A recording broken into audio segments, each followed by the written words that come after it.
Is Maths Hub, and we are working with exercise 4DD2 updated 7th edition, and this is question number 16 here. So what question number 16 says, it is given that x such that x is a positive integer such that x is greater than 3 and less than equal to 18.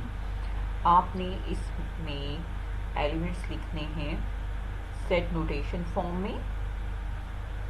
We are answering it with the questions like पहले आपने universal set में लिखना है set of positive integer जो 3 से greater हैं और 18 के इक्वल हैं या 18 से लेस हैं. तो 3 से ग्रेटर क्या होगा? Positive integer 4, 5, 6, 7, 8, 9, 10, 11, 12, 13, 14, 15, 16 and 17, then 18.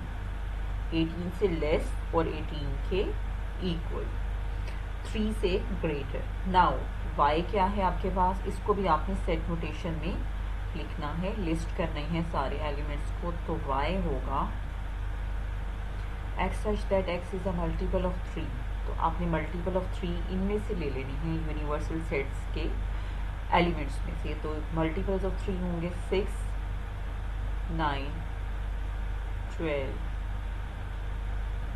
15 and 18.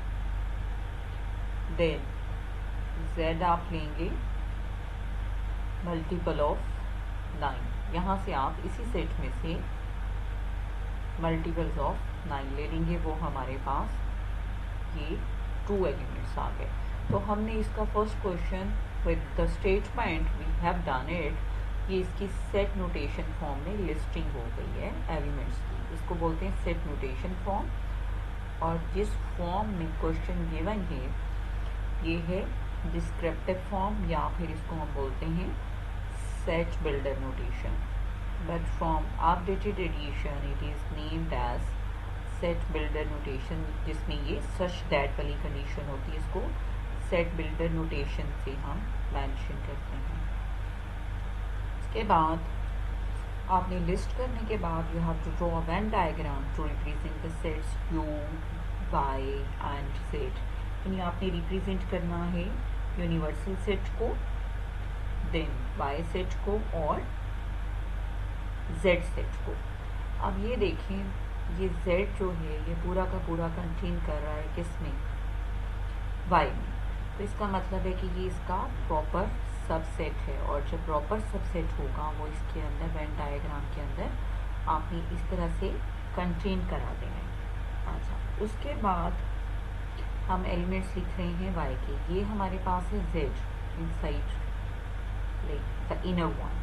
उसके बाद ये जो बाहर वाला हमारे पास सर्कल है इसमें बाकी जो एलिमेंट्स बच गए वो आपके पास होंगे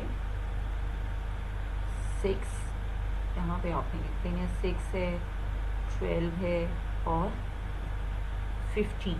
ये अब आपके पास 3 एलिमेंट्स जो हैं वो इसमें बाकी बच गए y के रिमेनिंग अदर देन 9 एंड 18. तो इसकी वेन डायग्राम आपने इस तरीके से बना ली है. उसके बाद यूनिवर्सल सेट में से हमने ये लिखी हैं दोनों. तो यूनिवर्सल सेट में बाकी क्या बच गया? 4 बच गया, 5 बच गया, देन 7 है, 8 बच गया, 10 बच गया और 11 और 13, 14 एंड 16 और 17. यानी जो आपने z और y में एलिमेंट्स लिख दिए हैं उनके अलावा u में जो एलिमेंट्स रह गए हैं वो आपने यहाँ पे इस सराउंडिंग में लिस्ट कर देना है, इस रेक्टेंगल की सराउंडिंग में. उसके बाद आपने लेना है this first part is done, this second part is done. अब आपने वेन डायग्राम से रिप्रेजेंट करना है y यूनियन z का कॉम्प्लीमेंट. यानी कि u में से अगर आप इनको निकाल दें, यानी कि u में से आप इस पूरे बॉक्स को सर्कल को निकाल दें, सेट को भी ख़त्म कर दें और वाई में से भी, क्योंकि वाई माइनस यू का कॉम्प्लीमेंट जो होगा उसका मतलब है कि आपने यू में से इसको निकाल देना है, या in other word you will write the those elements of U which are not present in Y union Z. तो आपने इसको यहाँ से निकाल देना है, और बाकी आपके पास एलिमेंट्स जो होंगे वो होंगे 4, 5, 7 और 8, 10, 11, 13, 14 और 16 और 17। ये अब आपके पास from the diagram it is very much clear कि जब आपने ये पूरा सर्कल निकाल दिया smaller and the bigger one, तो रिमेनिंग आपके पास ये आ गया। और कॉम्प्लीमेंट का मतलब ही ये है कि आपने इसको यहाँ से इन दोनों सर्कल्स के अलावा बाकी एलिमेंट्स आपने इसके मेंशन कर देने हैं। उसके बाद will be working more with the second part of C portion like this one. अब इसमें आपने लेना है y इंटरसेक्शन z कॉम्प्लीमेंट।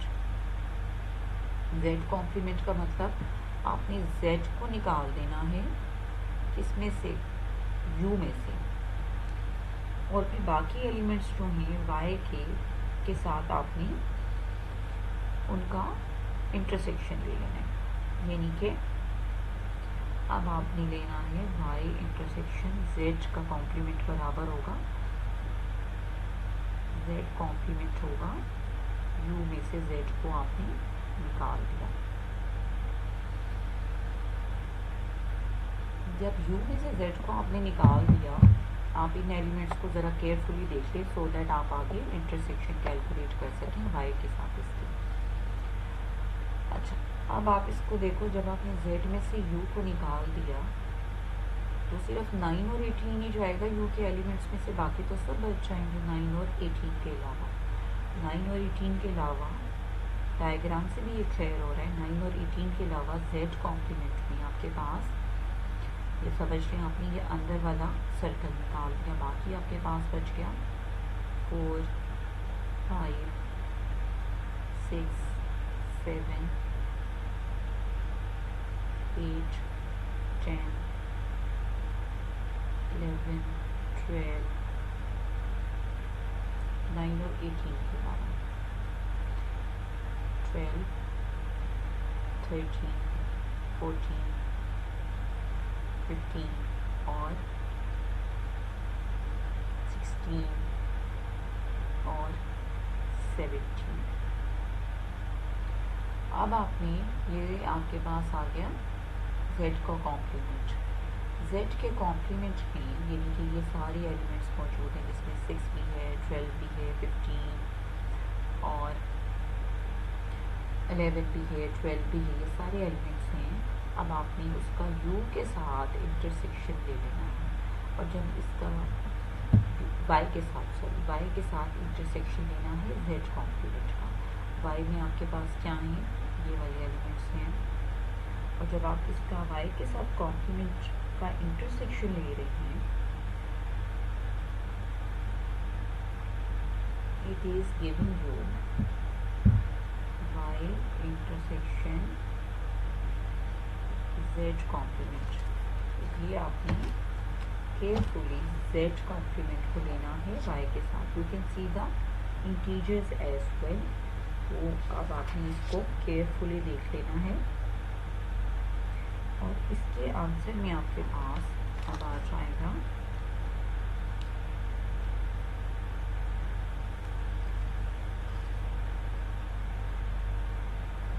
6, 12 और 15।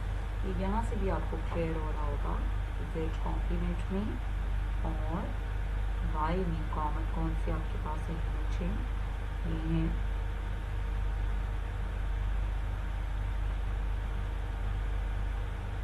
6 है,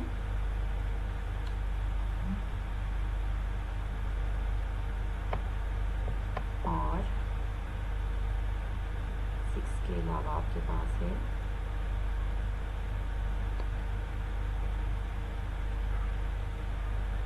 6, 6 कॉमन है, 12 कॉमन है और 15 कॉमन है. So this is very much obvious from the diagram as well. पहले आप z कॉम्प्लीमेंट को देख लीजिएगा, उसके बाद आपने y का उसके साथ इंटरसेक्शन निकालना है y के साथ. z कॉम्प्लीमेंट में आपके पास ये वाला z का पोर्शन नहीं आएगा, बाकी 6, 12, 15, 8, 11, 13 ये सब एलिमेंट्स जो होंगे वो z कॉम्प्लीमेंट में होंगे. और जब आप इनका इंटरसेक्शन ले रहे हो y के साथ, y में है 6, 12 और 15. You can easily get it. Thank you very much.